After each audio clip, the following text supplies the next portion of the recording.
Hey everybody, Dr. Laura Dabney here, talking to you about the pandemic again, and also the quarantining, the social distancing and isolation that people are going through.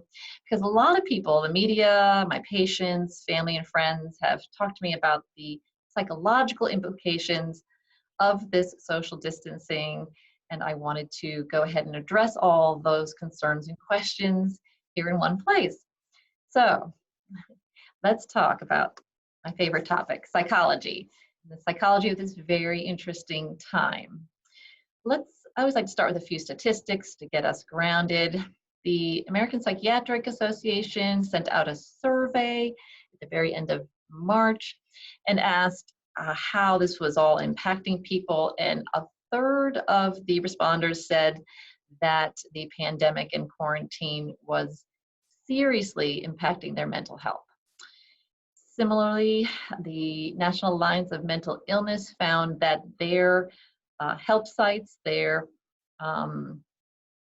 crisis lines and help sites, emails and phone calls have gone up 40% since the start of this whole ordeal. So you're not alone if you are feeling different, having symptoms you've never had before. You are in good company. So what I've been doing is looking back over time, over our history, to see when other times that we've had this social distancing issue and how people have responded psychologically in the past, and compared it to what I'm seeing today. So I took a look at seniors. But let's go back for a second. We have something in our lexicon called social isolation disorder. That's when somebody chooses to not socialize because it makes them feel anxious or uncomfortable or for some other reasons. Okay, that's a choice to remove themselves from society. This is different, right? We're having this imposed on us. And I think that causes a whole bunch of different symptoms. We don't have a phrase for that yet. So again, I went back and looked at seniors, right? So they're forced into isolation because of physical limitations or health problems. And we tend to call that loneliness. I think it's more than that, but that's a population we've studied a lot, the psychological implications of them being forced out of society for those reasons. Also took a look at kids, in the school shootings. It's interesting, a lot of those kids describe being isolated socially, either due to bullying or some of the other social dynamics in their school. I also looked at prisoners. Interestingly, we socially isolate people who broke the law, and within prisons, they socially isolate prisoners as a form of punishment.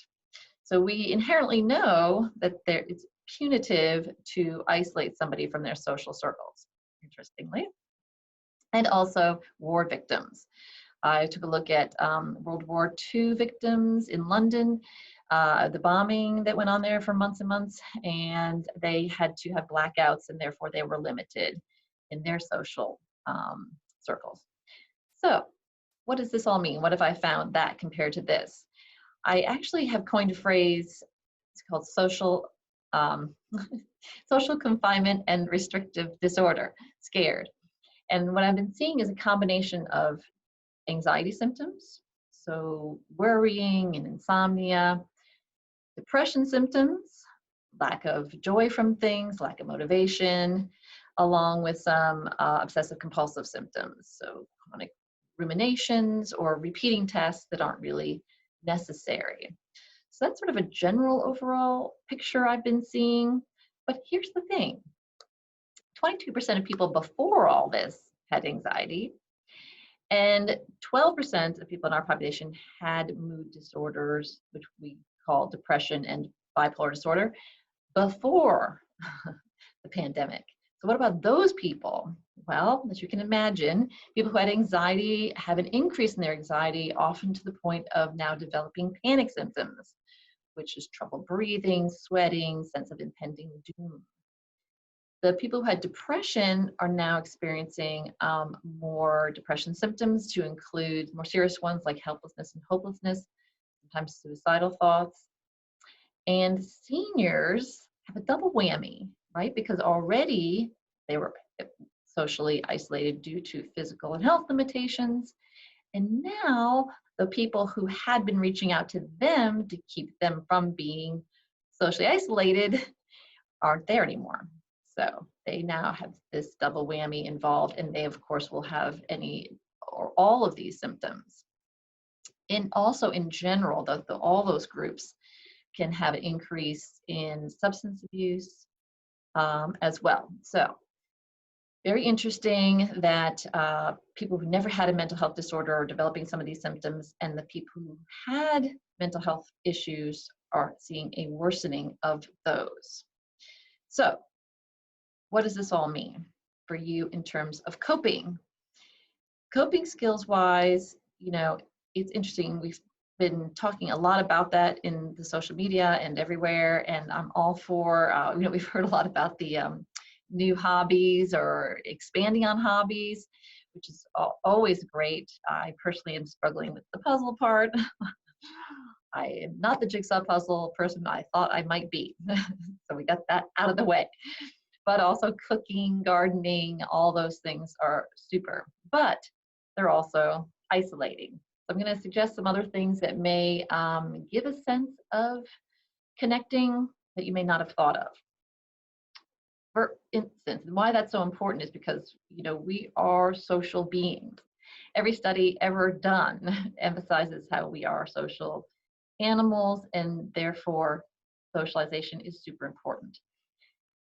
There's 3 components to socializing: visual, verbal, and tactile. It's the tactile part that we aren't able to do, but getting the verbal and the visual cues out there to get the endorphin rush that socializing gives us is super important. So yes, phone calls, great. But if you can get the video component, even better. Much more of a chance you're going to get that rush that we talked about a minute ago. So if you aren't comfortable with online platforms, get a young person. They're not in school. They're not going back to school, apparently. So just have to ask them. Most of them are very willing to help. You get some kind of platform online, and they're super easy if they can set them up. They can set them up so it is super easy for you. So get those 2 components if you can. Also in person, although they talk about tactile, like high five and pat on the back being very important. Even just being in the proximity of other people can be enough to sort of fill that. I know a lot of exercise groups are meeting outside with the distancing. People are walking in small groups with keeping the distance. If you're having struggle with any of these symptoms, please consider that. It's just as important to stay safe from the COVID virus, but it's also your mental well-being is also super important. Using a calendar. There are a lot of people who think, well, I'm not working now, I'm just home, or I'm not doing very much, I don't need a calendar. Reconsider that. You're not ever doing nothing, right? Go ahead and put on your calendar when you're waking up, when you're doing a project, when you're going to stop a project, when you're going to call somebody. Go ahead and calendar things. Calendars are interesting ways of us connecting with other people. If you are working on a calendar, you are putting something written down is a commitment. You're joining society by doing something. It makes it seem more important or more relevant, and it is. We're talking about how this is relevant. And by not putting it down, you're relegating it to the it's not important bin. So go ahead and just write it down on the calendar. That alone may make you feel in sync with the rest of the world. Journaling. I talk a lot about journaling here. I call it journaling with a purpose. But here I'm talking about the other kind of journaling that we normally talk about when we talk about journaling, which is just writing your experience. Again, back to the World War II victims I researched, they actually had, at least in London, they did have they asked for volunteers to journal their experiences. So at the end of the war, they put it all together and it's now available. That's been super helpful for the generations going forward. A lot of people have used that to get information on how to deal with situations such as ours. So journaling your experience, you may think, well, everybody's going through it, who cares? But in future generations, you may be able to give some information to them that may help them.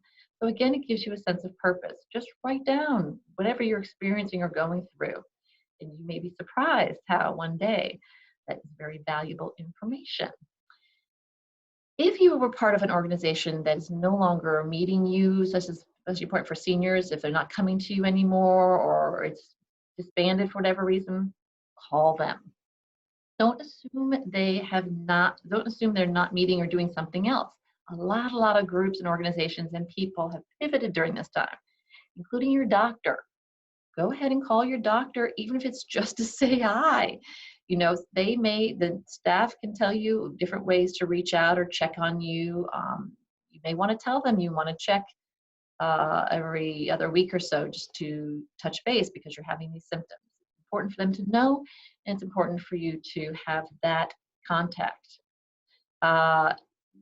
The organizations also have come up with creative ways to get things to you, get information to you.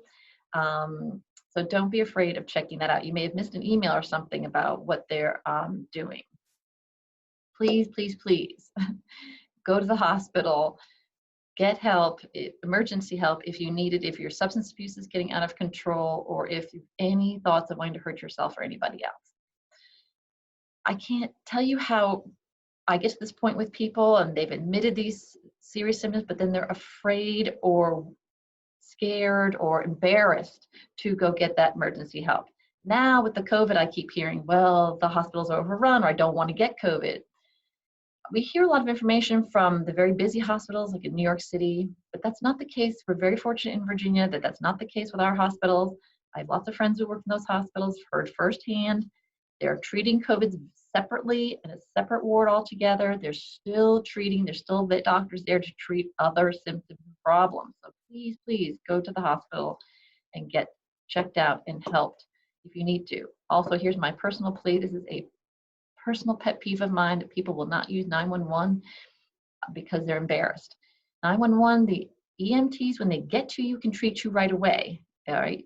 Even if it's just to talk to you, okay? So please don't be embarrassed. They can turn off their lights and sound if you're embarrassed and come see you, but don't put this on a loved one. If you have a problem on the way to the hospital, a loved one who is driving can't do anything about that. They don't have the medical experience, and of course they're driving. So don't put that responsibility on somebody or potential guilt on somebody that they weren't able to help you on the way to getting you someplace. Go ahead and call 911. Okay, and of course you can call me.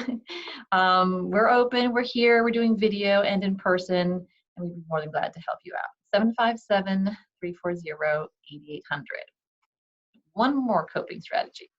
So because I've been so many questions and situations that I've been fielding, I decided to go ahead and I'm going to put each one in a little minute-long video.